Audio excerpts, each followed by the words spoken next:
All right, guys, we'll go ahead and call our meeting to order. Welcome everyone to our regular monthly meeting for the month of January 2023. Hope everyone had a very great holiday season. Merry Christmas and Happy New Year.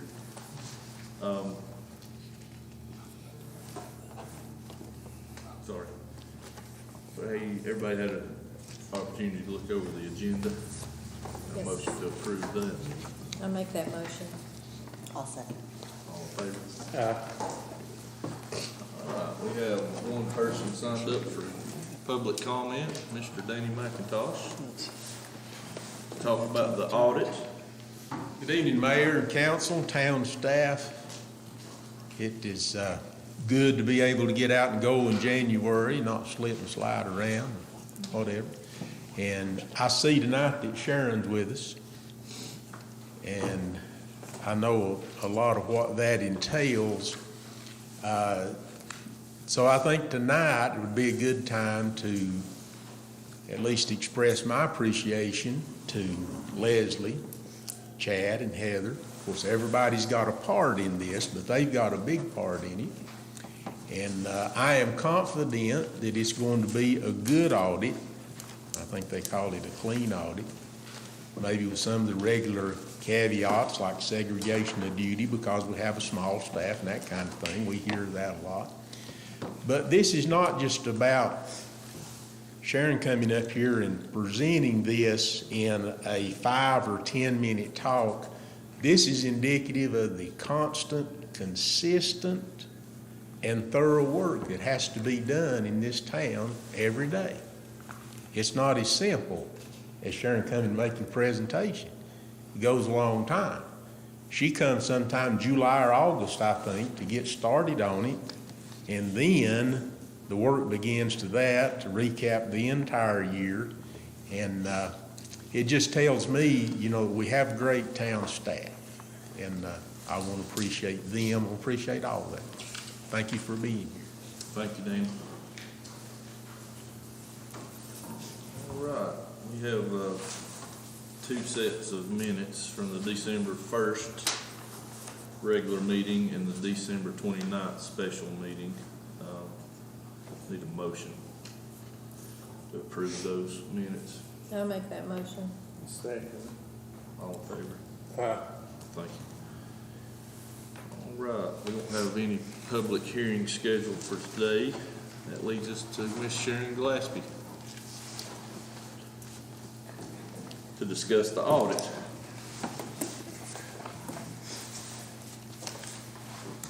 Thank you, first of all, for allowing me to work with you again this year. I just asked my associate, Nancy, how long we have been doing this audit, and I can't even really remember, but it's been a lot of years. So we certainly enjoy working with you guys, and like Danny was saying, it's not just a piece of paper, it is the accumulation of everything that's happened financially for the town in the past year. So, of course, as auditors, we have to come in and look behind what Leslie does as far as the paperwork, check things, we spot check certain things, and we test different numbers. Then we put it all together in a 70-page packet that you should have in front of you to submit to local government commissions. So a lot of work goes into getting these numbers from these guys, and then putting it all together to report is sometimes a challenge, not because of the quality of the work, but just because there's so much happening. If you have your audit, if you would turn to page 4, and I'll just go over a couple of things here and hit some highlights. Page 4 is your audit opinion. Had we had any real problems with the audit, you would see a much longer letter here that detailed the problems that we had. And instead, the second paragraph says, in our opinion, based on our audit, the financial statements referred to above present fairly, in all material respects, the financial position of the town of Burnsville, to paraphrase. So when you see this 70-page document, what happens with a town's finances is you have all kinds of little pots of money that are required to be separated in this audit. So this year, we have several new columns. We have a separate column just for the fire department construction. Because that is a major capital project, we have to put it separately in the audit. We have a separate column for the ARP funds because the state requires that we put it in a separate column. So we have a separate column for the water, separate column for the CDBG, and then we pull it all together into one consolidated financial statement. So if you remember from my past presentations, the front of this financial statement pulls everything together, and then there's more detail in the back. So if you look in the front, you see the big picture, but in the back, you might want to go back and see, okay, how much did we spend at the town center this year? So those details are on toward the back of the audit document. But one positive thing that was done several years ago starts on page 9 of this audit, and it is your management's discussion and analysis. So this gives you in about 5 or 6 pages the highlights of the things that happened that were worthy of noting for the town. So you can see we have 5 bullets here. The first one says your assets exceeded your liabilities by $13 million. So what that says is you owned more than you owed, which is always a plus. The net position increased by $831,000. Then our third bullet says the government funds had ending fund balance of $2.2 million. The fourth bullet, unreserved fund balance was $1.7 million. And the fifth bullet talks about how you've paid off debt. So right away, there's a lot of variation in the numbers, and it doesn't, automatically make a lot of sense if you're just taking these numbers one by one at face value. But this first bullet looks at the town of Burnsville as if it was a for-profit business. So it takes everything you own, what you paid for all your buildings, your equipment, your land, everything, and then it takes away what you owe. So in theory, if you were a true for-profit business, you would have $13 million left. Now we know that's probably not true because nobody's going to give you a whole lot of money for your buildings. A lot of them are, 50, 100 years old. So this is just the accounting way to look at if you were a for-profit business. This third bullet, and of course the reason you had an increase, this second bullet, is because you took some of your cash and you turned it into the fire department building. You also had ARP money, and you took some of your cash and paid off debt. So all those things made your bottom line, if you were a true business, look better. The third bullet says that you have a combined ending fund balance of $2.2 million. That is on your general fund. This has nothing to do with the water fund. And as a board, this is the number that you're more concerned with. The board is here to look at the way you spend money in 1 year for the benefit of the citizens. So that's your primary function as a board, is looking at the current flow of dollars in and dollars out. And in thinking about that current flow, if you will turn over to page 22,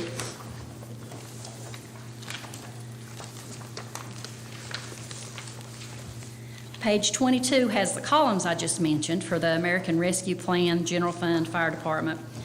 And this shows you the money that came in 1 year and the money that went back out. So when you look at the big picture for the whole year, you ended up with an excess of $153,000. So the revenues that came in from all the different general fund things were $2.6 million. The expenses were $2.5 million, so that left you with a little over $100,000 that you were able to add to fund balance. These numbers are going to vary quite a bit in some of these columns. For example, 1 year you may do $1 million worth of construction on the fire department. The next year it may be almost finished and you might only do $50,000. So some of these columns are going to have some real jumps. The one column that should stay fairly consistent is this general fund column. And it has, I just took a quick look at 21 numbers, and where you have total revenues of $2.3 million in 22, that same was $2.4 million in 21, and that was because of some of the extra COVID money you got in 21 that went in this column. But again, the expenses, 1.9 for 2022, and the expenses for the general fund were 1.9 for 2021. So you're doing a good job in managing expenses, and the revenues are staying pretty consistent in the general fund. If you'll turn over just a couple more pages, page 26. The reason we put the water and sewer fund by itself is because it's called a proprietary fund. It's supposed to be operated like a business. So Local Government Commission wants you to break even with this or even have an excess so you can fund future repairs and expansions and that kind of thing. So you can see here on page 26, down toward the bottom, the change in net position was $20,000 for the year. There's a lot of moving pieces that go into this fund. It's not just water and sewer. When you get extra money for CDBG grants and different expansion projects, they also go into this exhibit. So it's not just flatly the water and sewer. But if you look at just the water and sewer under the operating income in the middle of the page, you see a $102,000 loss. That's not to say that you're operating in the whole $100,000, because part of that is depreciation. Depreciation does not require cash to go out. It's just the way you write off some of those big fixed assets yearly. So overall, if this number was $400,000 or more in the whole, Local Government Commission would be saying you have to go up on your rates. As long as this number stays somewhere under that amount, less than the depreciation, you're fine. So there again, your true picture of cash in versus cash out on the water fund would be a profit of about a little over $200,000. Okay. So in looking at some of the big things you were able to accomplish this year, of course, you paid off the revolving water fund, which saved a lot in interest. That was a very good financial move. We're able to do some more work on the expansion lines for the CDBG projects, as well as the fire department construction. So those things took a lot of cash and effort, but they all made your bottom line financial picture look better. The only other page that is always of some concern is page 69. And this is your tax collection rate. And of course, this is important because if you don't have a good collection rate, you don't have that money in the bank to be able to pay the bills and fund these projects. So the collection rate for this year was 98.51 for the year ended June 30, 2022. The previous year was 98.14, so a really good job with your tax collections increasing. And I didn't write down the statistics because the Local Government Commission stays so far behind in publishing those, but I can tell you that you are higher or as high as any other small town in North Carolina as far as your tax collection rate. So that's a strong rate and a strong financial indicator. As a board, if you ever want to stack up the way the town of Burnsville is doing when compared to these other towns, I would encourage you to go on the Local Government Commission website of North Carolina, and there are just all kinds of resources and data tables and different things that say, okay, here's a list of towns with populations under 25,000, and here's what they're doing. Here's what their fund balance is, here's what they're charging for water, here's their tax collection rate. So if you want to see how you stack up, that's a really good resource for the board. We did not have any findings this year. I did mention, and I didn't even bring a copy of the management letter, but I did mention, I always like to mention segregation of duties. As Danny said, just be aware that in a small entity, you're entrusting 2 or 3 people with all the finances. So you ask questions, you ask for reports, and get answers so that you can make sure as a board that it is financially upfront with all the numbers. The other things, I think there was a new depreciation program implemented that needed to be tweaked some, and I think we've got that underway. So that's no longer any issue at all. And I guess was that it. Your OPEB. I think yeah, it's like the thing we can't figure out how to. It's very hard to resolve. You've got some money put away for post-employment health benefits. You've got it set aside. But the way Local Government Commission wants it to be set aside is in this formal trust that nobody in the state seems to know how to help you set up. So while you have the money sitting there, it's not the way they want it to be sitting legally as far as in the correct format. So I think I might have mentioned that, but there were really no findings. We had no problems, so everything looked good.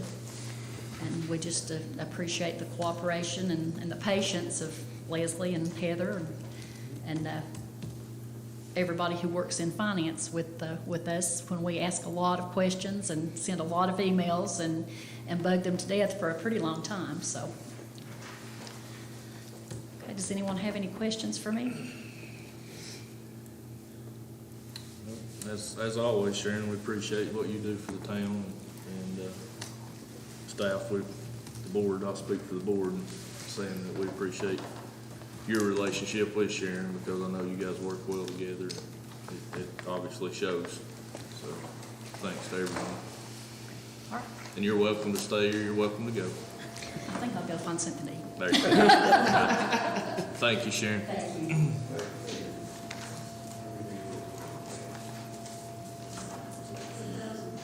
All right, we'll move on to Ms. Hockaday, her report. Okay, I thought I wasn't gonna have too much to say about ARPA today, but, other than letting you know that engineer reports on all of our projects are due to DEQ on March the 1st, and then they review those, and if they approve the reports, they move forward to the design phase and on to bidding and construction. We do have an agreement from High Country Council of Government to consider grant administration services on the water treatment plant project. That project was already underway prior to this grant cycle, and what we did was we had a loan with the state for the funding for that, and we went when the ARPA grants became available, we put forth an application to convert the loan into a grant, which was successful. But now we need to have some grant administration as we do on our other grant-funded projects. And so I know you guys approved, I think 4 of our 5 projects with High Country doing the grant administration for us. And so now we have one before you for that, which I think Chad had sent out. It should be on your computer. And I just need a motion to approve entering into that agreement for High Country Council of Governments to provide grant administration services on the water treatment plant. No second. Yes. All in favor? Very good. Motion carries, Chad. Thank you. Okay, FEMA, favorite topic for everybody. We are working right now with Corey Osborne, again with the COG, on getting some extension notices into North Carolina Department of Public Safety, who is the grant administrator for all the FEMA funding that comes through North Carolina. We've had issues getting engineering firms, design work, and then when pricing started coming in on some of the materials for our larger projects, specifically Azalea Lane, we found there was significant increases from when initial estimates were done.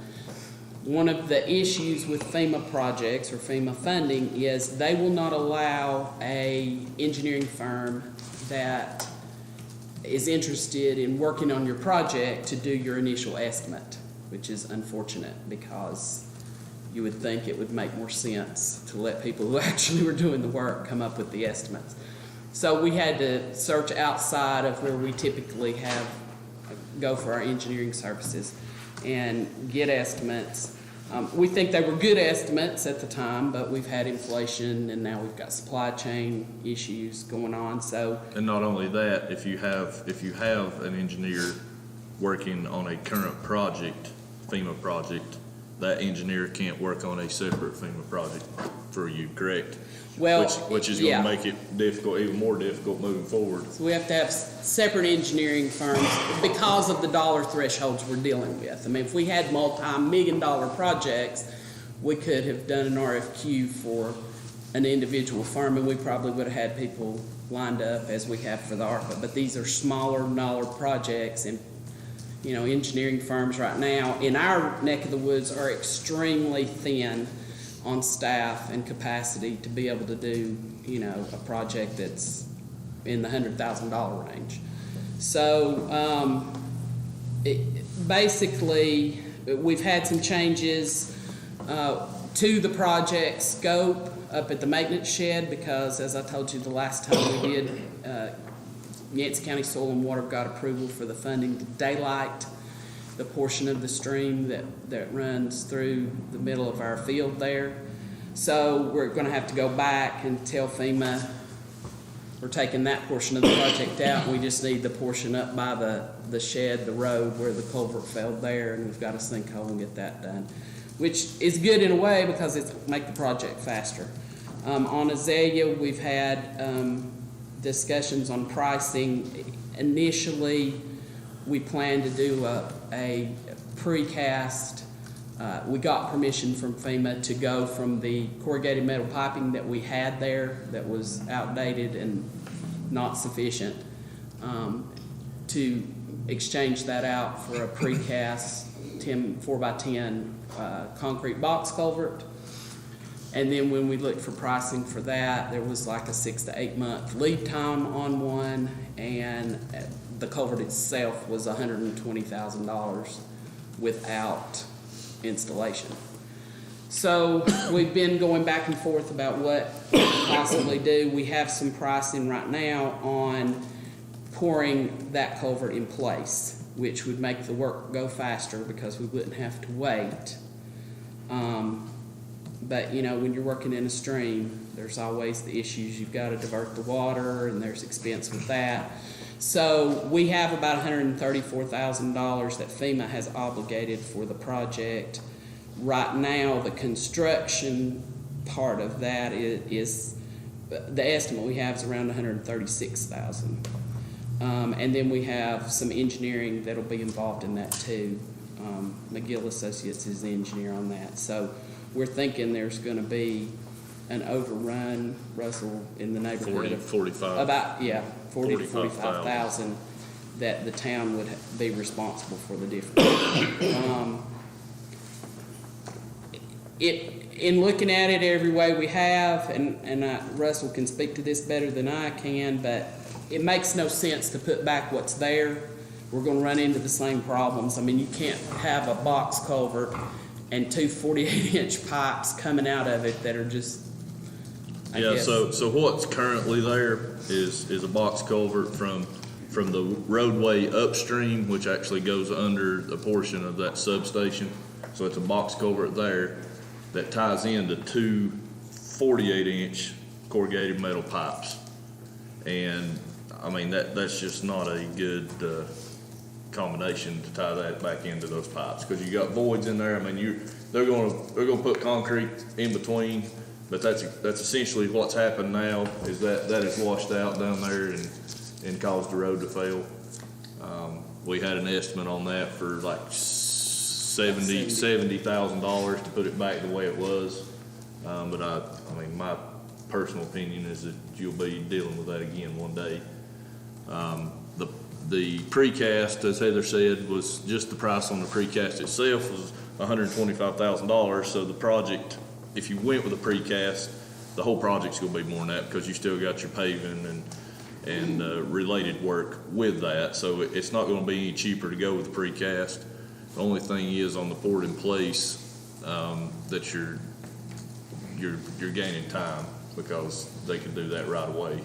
It's probably a 30-day project, and a precast was 6 to 8 months out. Just to get the Just materials. getting the materials here.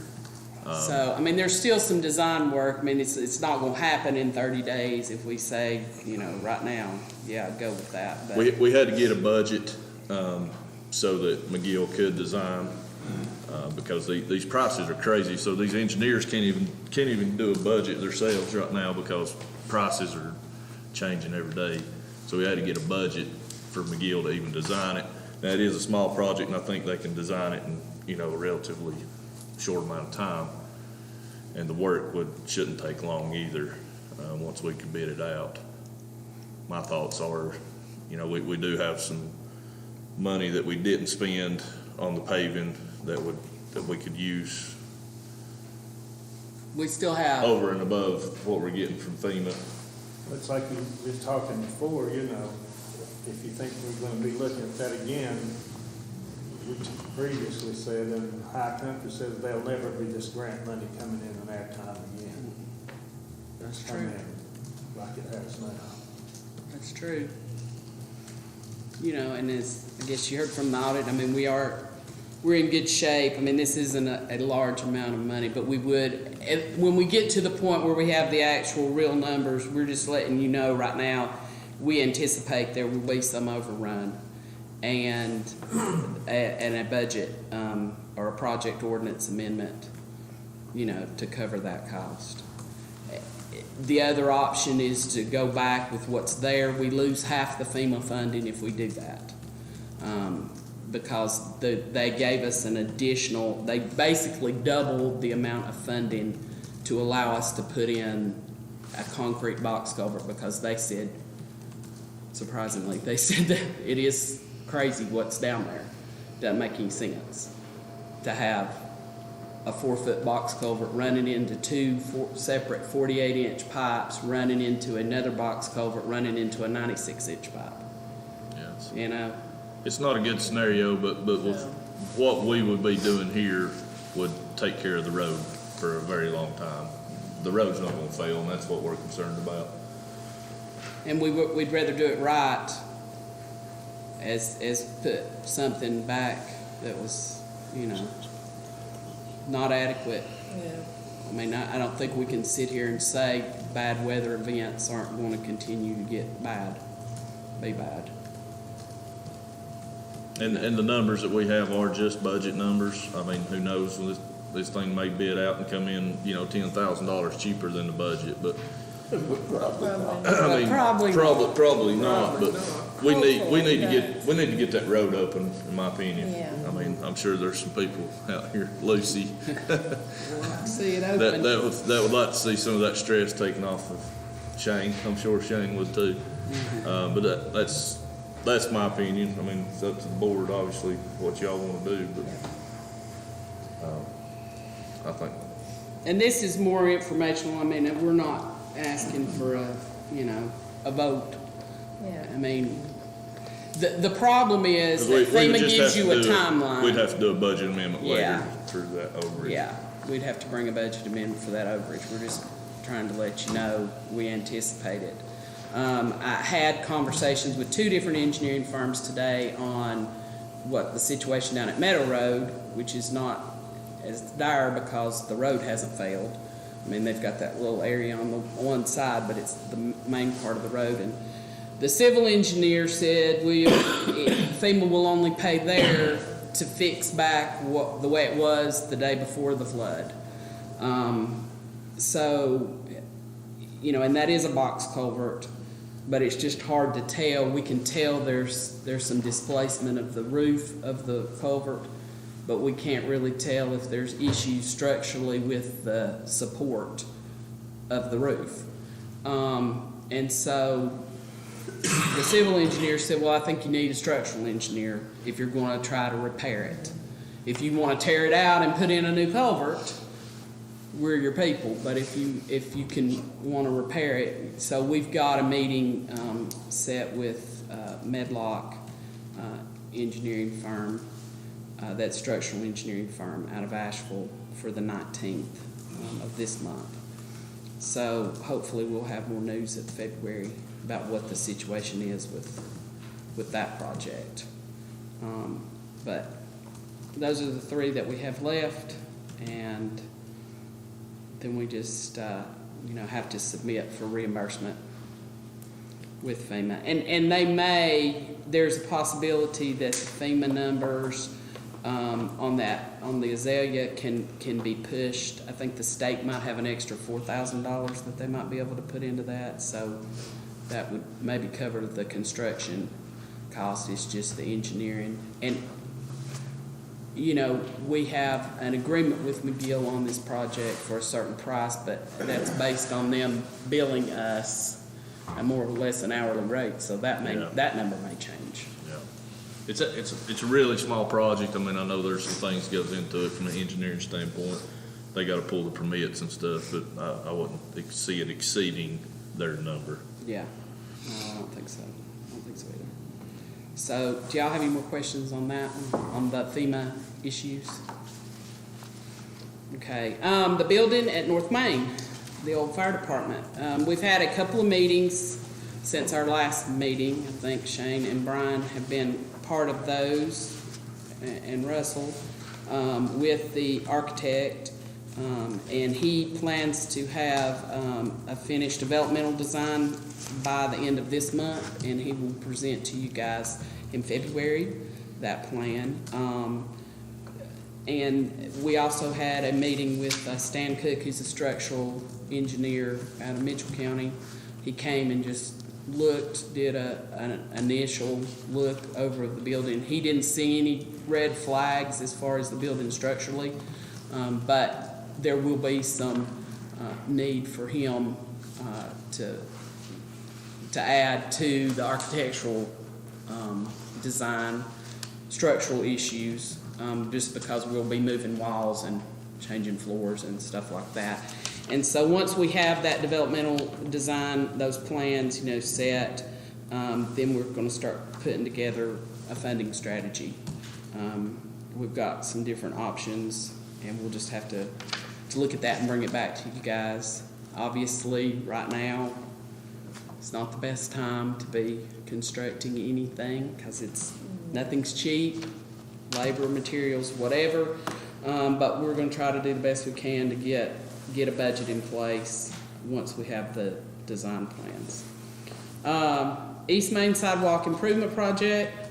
We did not receive funding this round from the Department of Commerce Rural Transformation Grant, which was very frustrating because unlike DEQ, they don't have a scoring matrix. So we have no way of knowing, you know, DEQ is going to tell you you can get 10 points for this. If you've got this, you get 10 points. If you got that, you get 5 points.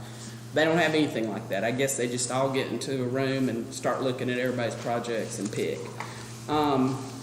But we did, I talked with Phil True at High Country, and I said, you got to get me something I don't understand. This is a great project, and it seems to fit into several of their categories.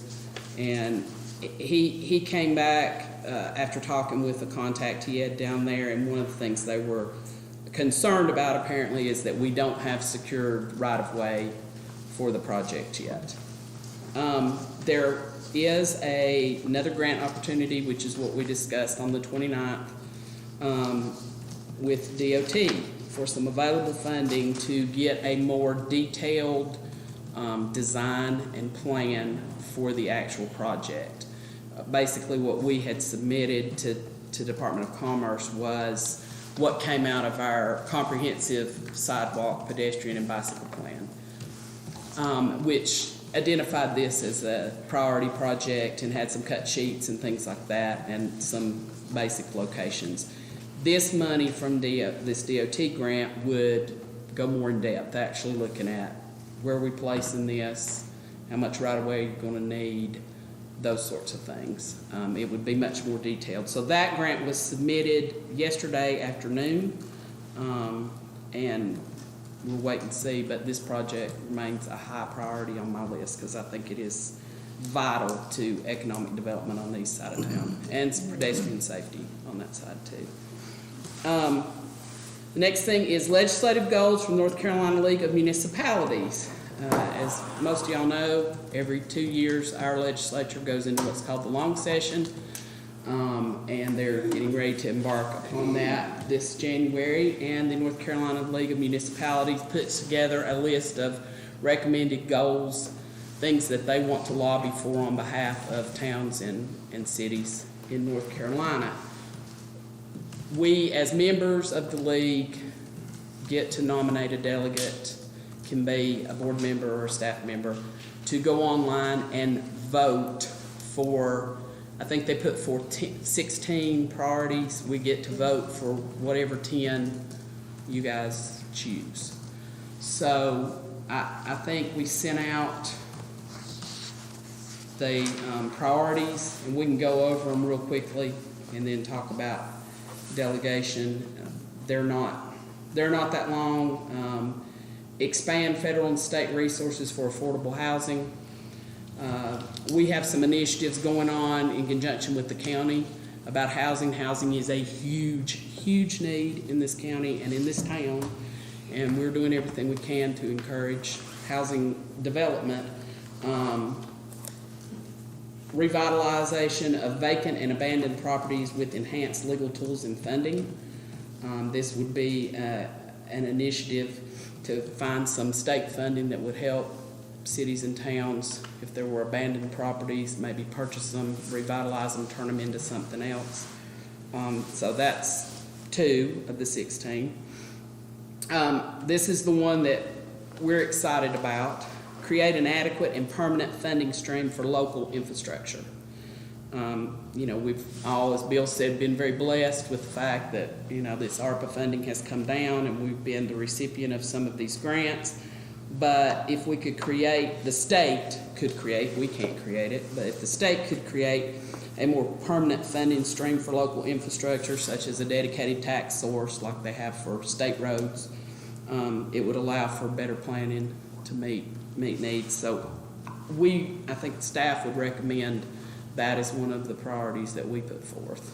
I made a list and it's laying on the bar at the house, but that was my number 1, so. Revise state contracting laws to better protect public entities from the effects of inflation. We have some projects coming up. This is not something that typically would have affected the town of Burnsville that much because we don't do a ton of capital projects. But, there is the contracting process that we're required to go through, the procurement process we're required to go through is pretty stringent. And sometimes when you have situations like we have right now with this FEMA situation where you can't get the materials, we're not in Raleigh, we don't have 200 engineering firms to choose from, It would be nice. So that's one that I kind of checked. Update annexation petition thresholds to make voluntary annexations easier to initiate. I don't think they're really that hard to initiate. It's a pretty simple statutory process, and it will be something that we rarely would deal with. We would deal with more one property rather than whole communities. So I didn't check that one. Provide authority to municipal water systems to recoup the cost of cleanup from polluters.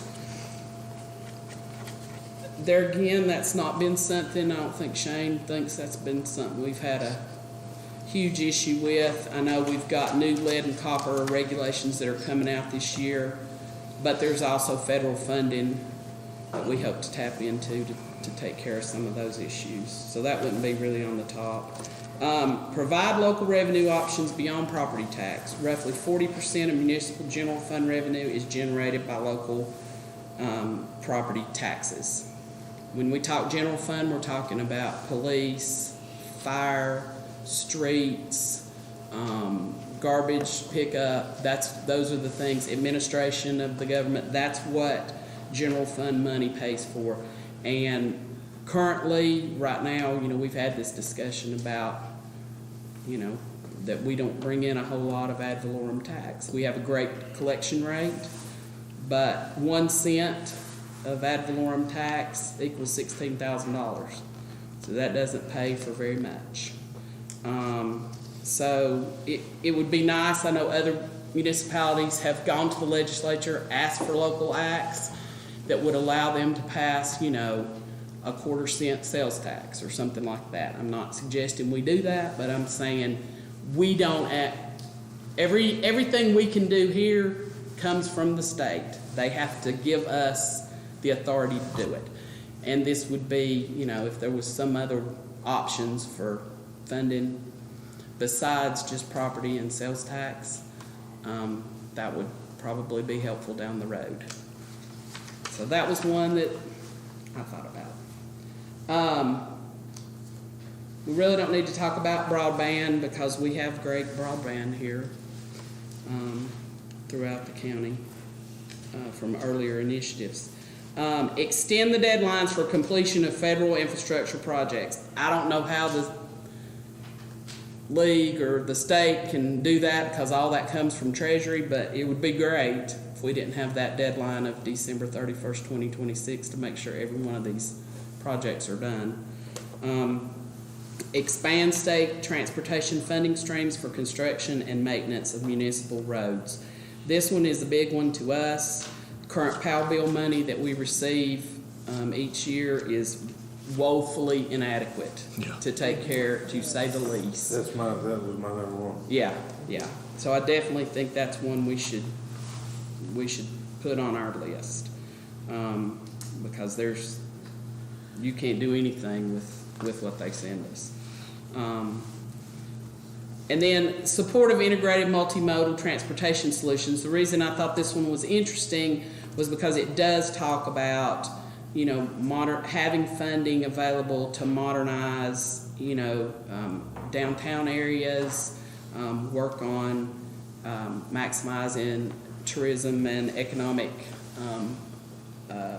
opportunities for local businesses with funding for things like bikes and streets and greenways and things like that. So that one, if you had one to check off, that might be one. I don't think we need to worry about public transportation operations. That's a county expense. Expanding incentives and funding for local economic development. That's always good. The more state money there is available to localities to do economic development, that's a good thing.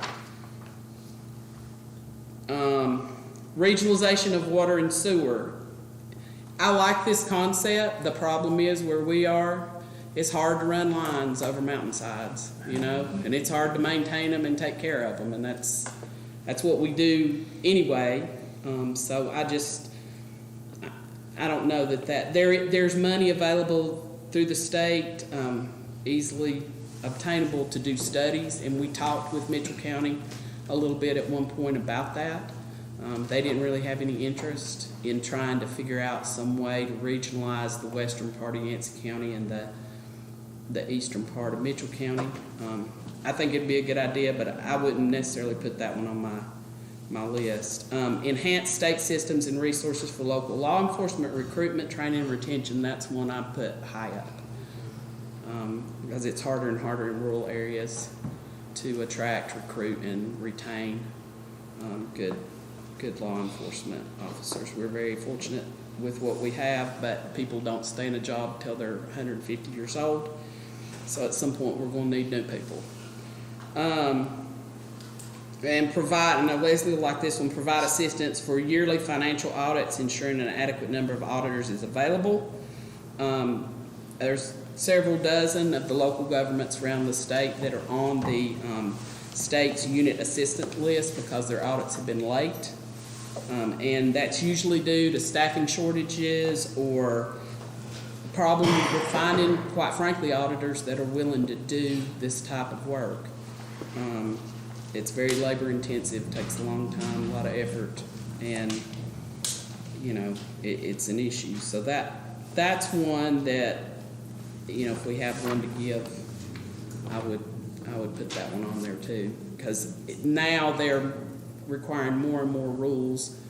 It used to be your auditor could really help you with your financial statements. Now we have to have someone separate from them to prepare those, and that's hard to find in smaller places too. So what we need tonight is just for you guys to appoint someone to be the delegate, go online and cast the votes for the 10 that you like.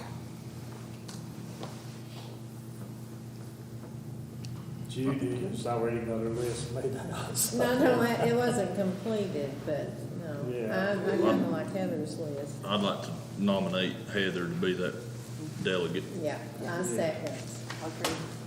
All in favor of that? Congratulations. Thank you so much. I just needed one more hat, and I'm a delegate. I'm put that on my name tag. And are you guys okay, or you tell Do you me? want a list of everybody's 10 and see what? That's what we need to do. Yeah, that's what we see need what to, we got. and these aren't, that are how I read them off, they're not in no particular order or priority. And I don't know that you get to go in and say, this is our one. I think you just get choose, like, here's the 10 our community is most interested in. We'll just get that to you. Yeah, I think by the 12th is when you have to have the form in to designate your delegate, and then they'll send me an email that will allow me to get into the portal to do the voting on the 13th. So, as long as y'all can get that by the first week, that'd be good. Sounds good. And I have two other quick things. Tax report. It's a big day in tax world in North Carolina, because today's the last day you can pay your taxes without having any interest or penalty tax. Mr. McIntosh will do that. Huh? 2% added as of tomorrow. And we had a flurry of activity today. You'll see on the tax report I handed out to you guys that I made a last minute change, because as of about 1 o'clock, we had another $5,400 come in. There's been more, I'm sure, before the end of the day. So these numbers aren't 100% accurate up to date as of right now, but I will say this, for 2022, of a levy of over $850,000, to only have at this point in time 121,000 outstanding is excellent work. And Jackie and Kim do a really good job of reminding people, and they'll continue to remind people. We actually saw a pretty large delinquent tax bill erased last Friday. Some individual that had several years owing that came in and paid in full, and that was in part due to our partnership with Canyon Law Firm, or Canyon Law Firm. So I think we're on track to do well with collection this year again. And then lastly, I would like to recognize Mr. Shane Bell and his crew, his water line crew and water operators crew. They did an outstanding job over the holidays and worked a whole lot of hours in this extreme cold weather. That we had multiple breaks, we had frozen meters, we had customers with water-related emergencies, and of course, anytime you have those breaks and leaks, then your ability to keep up with production and supply is compromised. And I think they've run this plant close to around the clock since right after Christmas, maybe. I think it's been shut down about 6 hours in the last 2 weeks. something like Mr. that. Dale will be back up there again tonight at midnight. And so we owe them a really great debt of gratitude, because I don't know how many of us would want to be out in sub-zero temperatures fixing water breaks 12, 14 feet deep in the ground. But they've done a good job, and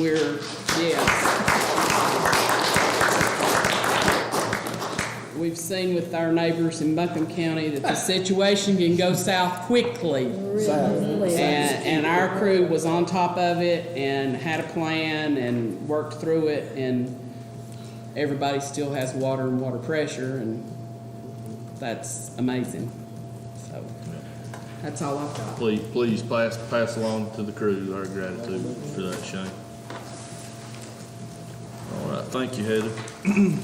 Moving on to item number 7, Mr. Chad Fox. Thank you, Mr. Mayor. My first item is to address 2 vacancies that'll be happening on our planning board. We're fortunate to have a full roster, so we've got 3 alternates, that 2 of which will move into regular spots the next meeting. We have 3 applications that I hope y'all got a chance to look at. Paul Bradley and Jerry Story, who have served on the board for a while now, and a new one, Sherry Turner. All 3 are willing to serve, and we just need 2 of those nominated so we can get them in as alternates.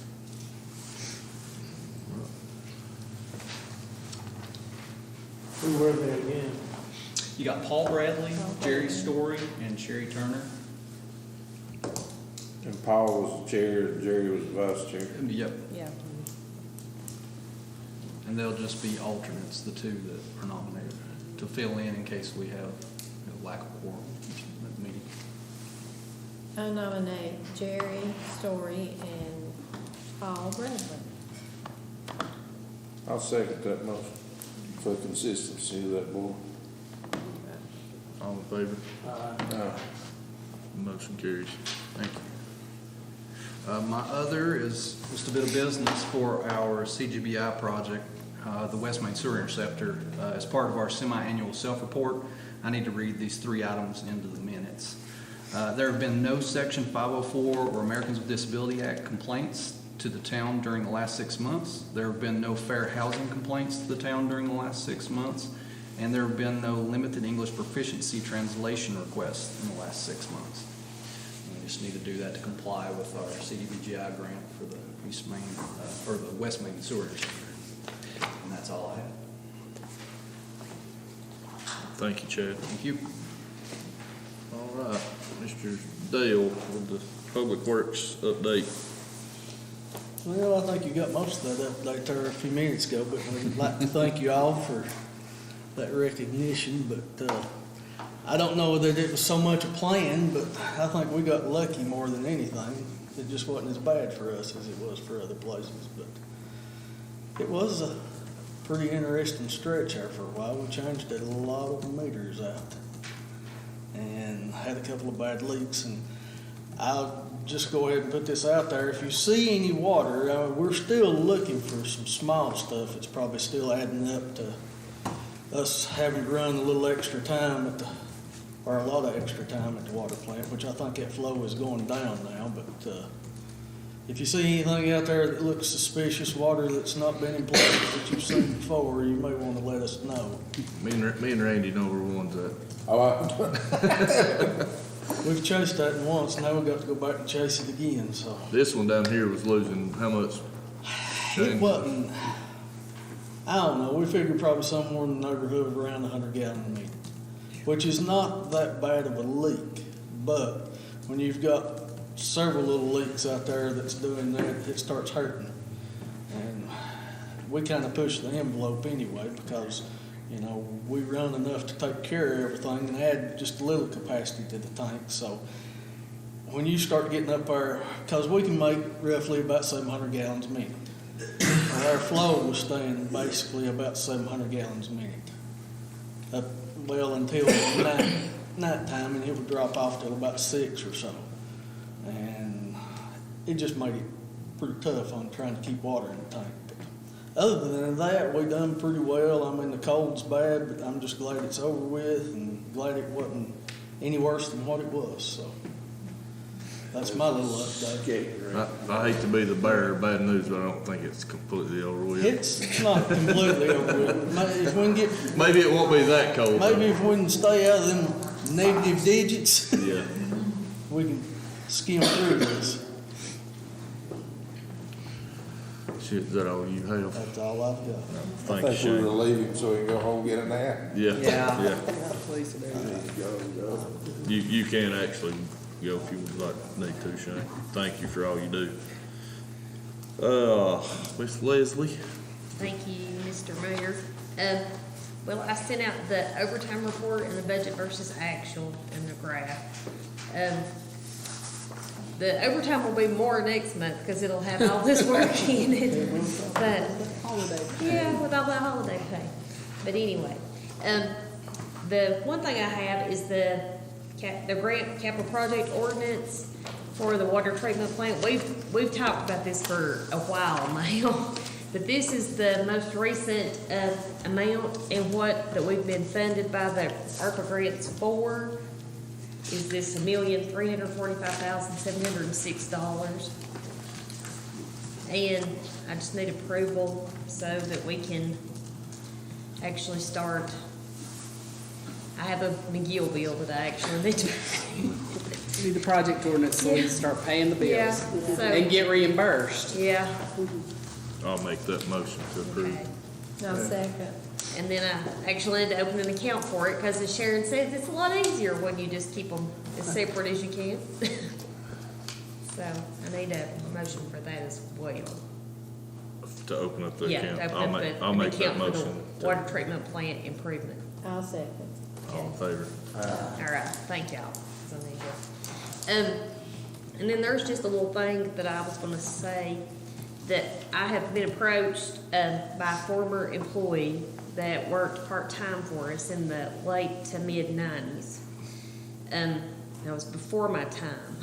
So, but, said this employee had told me that they had worked pretty much every weekend, 2 12-hour shifts for off and on for years, but there's no time cards that goes back that far. I found some W-2s and some ESC reports, but to the best of my ability, I was trying to find out if he could purchase some time with the retirement system.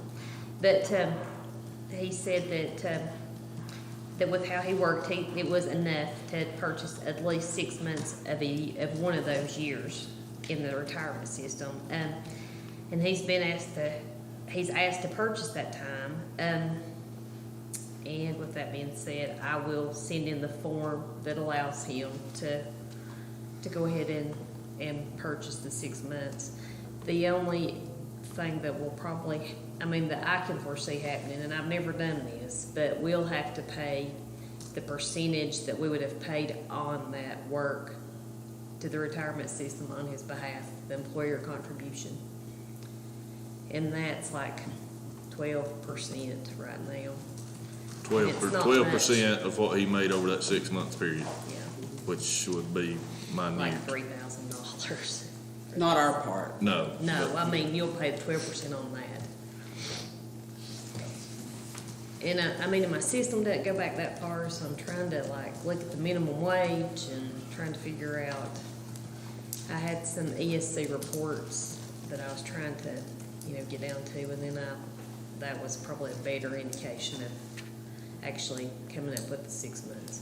And this would all be contingent on the state retirement fund accepting his application to purchase Yeah. this time back, Yeah, where they would come. I was gonna mention that, I think they gave him permission for 6 months, but not a year. I think he tried a year at Yeah, one point. but I'm Yeah. saying the state Yeah. said that they would go for the 6 months. Yeah. So they're willing to, so it sounds like you and them are on the same page. Yeah, I actually talked to them, and they said, Oh, okay. because I didn't know that you could do 6 months, and then I called to ask after he asked me that, and they said, yeah, you could actually do that. So, That don't require any board action though, does it? Not at this time. She's just informing you that she's gonna submit the paperwork, and then I guess that at some point, that You would small have to- percentage of that will have to have a budget amendment, yeah, because we hadn't budgeted for for that. that amount, but it's gonna be, we anticipate Very well under slight. $500. It's not gonna be it'd just help a former employee out, Yeah. that for whatever reason, that was not turned in. Thank you, Leslie. Oh, you're welcome. All right, Mr. Chief Hale. Thank you, Mr. Mayor. You do have our call report for the month of December. We did have 41 calls in the month of December. We finished up the year with 420 calls for the year. This, also you'll notice on the call report that we had several fire alarms, and some of those related to, again, the weather, where we had frozen sprinkler systems that broke and flooded some of the places we deal with in town and also out in the county. So we dealt with a little bit of frozen water pipes as well. The only other thing I have to inform you of is our first out pumper 1101 is in the shop, has been for a week now, trying to get a repair on the motor done. We're having trouble with the fuel pump. We have had to regroup a little bit on what trucks go out first and where they go and which ones stay in place, and so, but we're functioning very well, I think, until we get it back. Hopefully we'll hear the next day or two that it's finished and get it back to service. that's about all we have right now.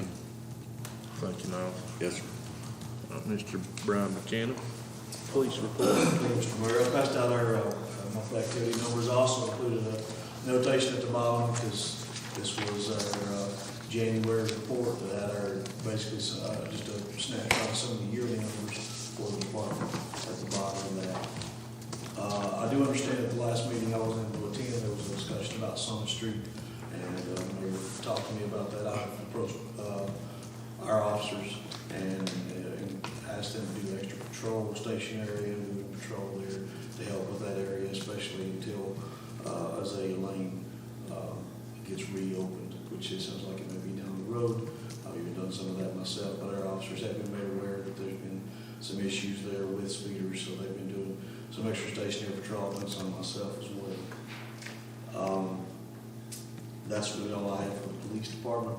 And zoning code enforcement, we got a planning board meeting next week, our regular scheduled January meeting. At the moment, we don't have a project as of to discuss. I think we have some organizational things to take care of with members rolling off and new members moving into chair and vice chair. Thank you, Brian. Mr. Corbin? So we made through December, thankfully. Had 22 events in December, and this month I have 20, so it's a little less than last month and the month prior to that. However, in the last 2 weeks I've booked 10 events for this year, and I'm working with some of the annual renters to get the larger events on track and booked.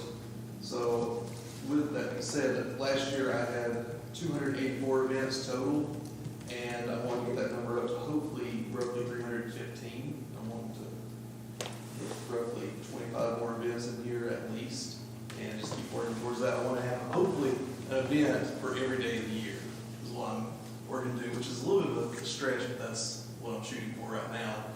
Other than that, I don't really have a whole lot to report, just working hard to get as many events in as possible. Thank you, Corbin. Council member reports. Anyone have anything to report on? Randy? No. I've got something to report on. I guess I could do it here, because Christie's she was unable to attend, so I'll just do this here and we'll skip item B under advisory boards.